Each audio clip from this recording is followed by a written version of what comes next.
Lalu, saya akan melakukan peragaan atau gimana caranya melakukan penanganan terhadap korban yang mengalami cedera kepala, gimana melakukan penanganan kepada korban ini. Yang pertama-tama mungkin kita harus melakukan prinsip PHD dulu, bantuan dasar hidup, yaitu sebelum kita melakukan pertolongan, kita pastikan dulu eh, keamanan dari yaitu aman penolong, aman lingkungan dengan aman korban. Aman penolong maksudnya kita harus melakukan safety terhadap kita sendiri, yaitu melakukan uh,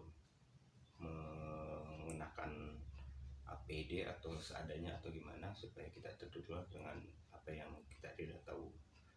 Kemudian aman lingkungan sekitar kita amankan dulu supaya kita juga pas kita menolong kita bisa merasa aman dan juga korban juga bisa aman. Kemudian aman pasien sendiri, aman korban, yaitu gimana caranya supaya korban tidak mengalami cedera tambahan dalam melakukan pertolongan. Gimana caranya supaya si korban ini tidak mengalami cedera atau masalah tambah saat kita melakukan pertolongan.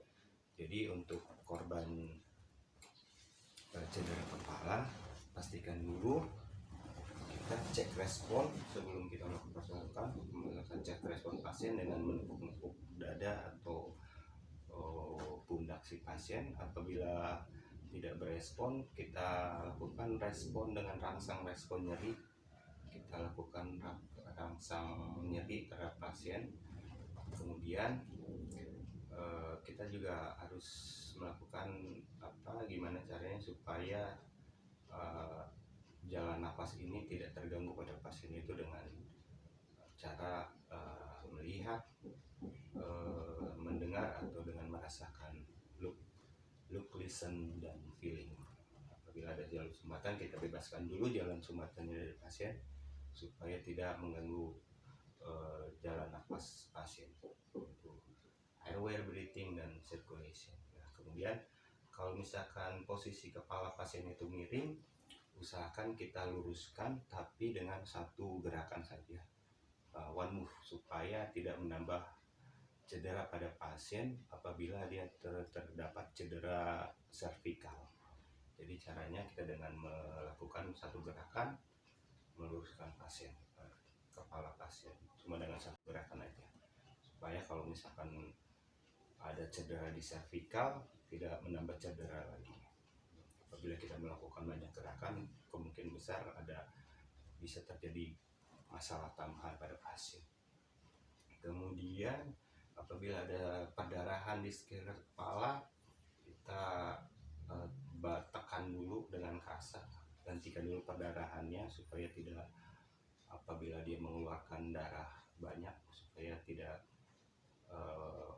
perdarahannya tidak bertambah banyak. Kita dab dengan kasar atau kain terlebih dahulu. Kemudian untuk